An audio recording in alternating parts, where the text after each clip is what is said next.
देखिए, अगर कोई स्त्री पुरुष यानी कि कपल बच्चा चाह रहे हैं तो कुछ फैक्टर हैं जिनके बारे में जानना ज़रूरी है।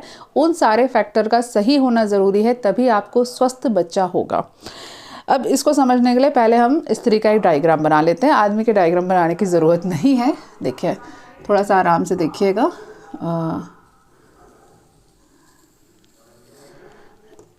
ये जो लास्ट का पार्ट है,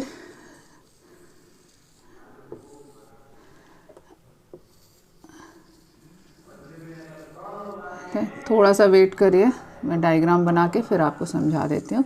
ये यूट्रस है बीच का, यूट्रस ऐसे मिलता है और इधर होती है वेजाइना।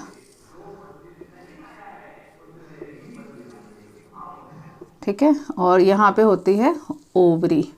ये डायग्राम इसलिए बता रही हूँ जिससे सारे कॉन्सेप्ट आपको बड़े आराम से याद हो जाएंगे। ये है ओवरी।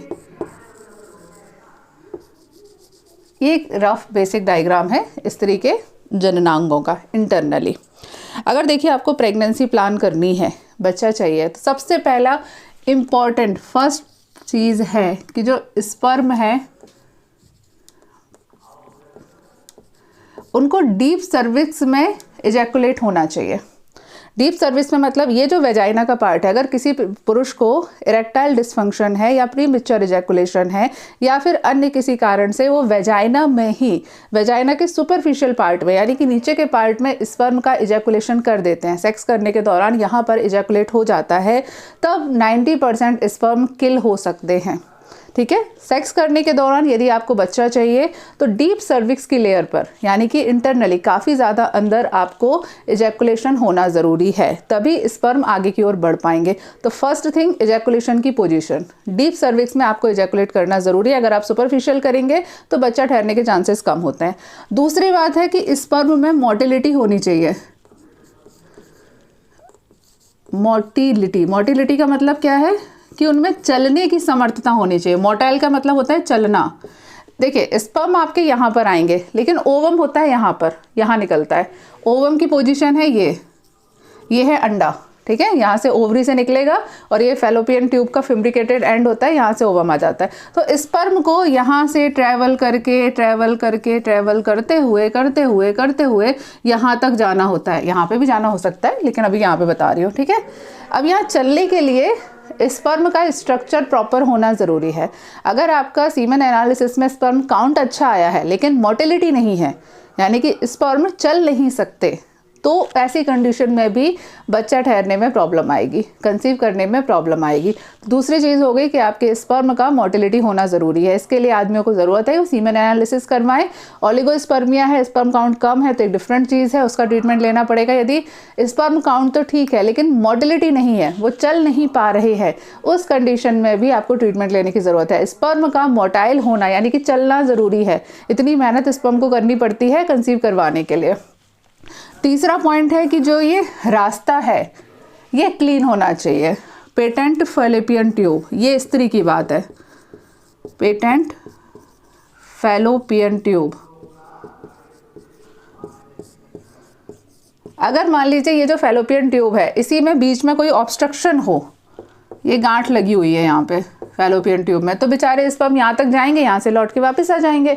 तो इसलिए स्त्री के अंदर जो फैलोपियन ट्यूब है उसका पेटेंट होना ज़रूरी है।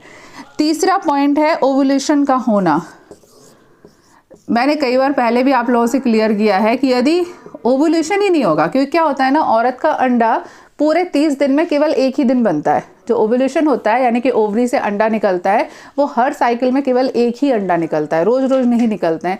तो ओवुलेशन जिस दिन होगा, यदि उसी दिन आपकी सेक्सुअल एक्टिविटी हुई है तभी आप कंसीव कर पाएंगे। यदि आपने उससे आगे पीछे पहले कंसीव कर मतलब सेक्स कर लिया लेकिन स्पर्म है ही नहीं वहाँ पे, तो ओवुलेशन होने के बावजूद बच्चा ठहरना मुश्किल हो जाएगा। तो तीसरा पॉइंट है ओवुलेशन का होना। ठीक है, उसके बाद चौथा पॉइंट है, चलिए आपके ये स्पर्म और जो ओवम है उनका फर्टिलाइजेशन करना, इन दोनों में कैपेसिटी होनी चाहिए कि वो एक दूसरे के साथ में मिल सके। केवल सेक्स करने से काम नहीं चलेगा, जो स्पर्म है और ओवम है उनको भी आपस में फ्यूज़ होना पड़ेगा, तभी बच्चा ठहरेगा।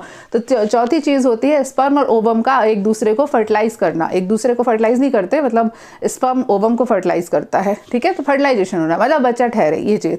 उसके बाद लास्ट पॉइंट होता है जो फिर से स्त्री का पॉइंट है कि आपका जो यूटरस है उसमें इम्प्लांटेशन होना ज़रूरी है। बच्चा यहाँ ठहर गया, स्पर्म और ओवम मिल गए, ओवम मिलने के बाद ये वापस आएगा और ये बच्चेदानी का ये जो पार्ट होता है इसमें जाके एडजस्ट कर लेगा अपने आप को।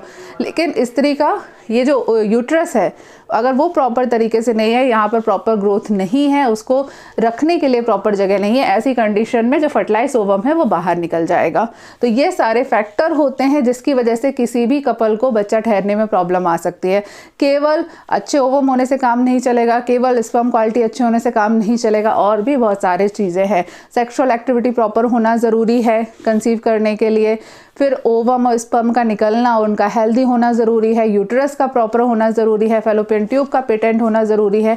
और इन सब के बाद में इतनी सारी जो बातें होती हैं, जो मेडिकल बातें हैं, उसके बाद लास्ट में ज़रूरी है कि अल्टीमेटली उसमें आत्मा आनी चाहिए, जो कि ऊपर वाले का काम है। चलिए आज के लिए इस वीडियो में इतना ही, नेक्स्ट वीडियो में मुलाकात होगी। Thank you.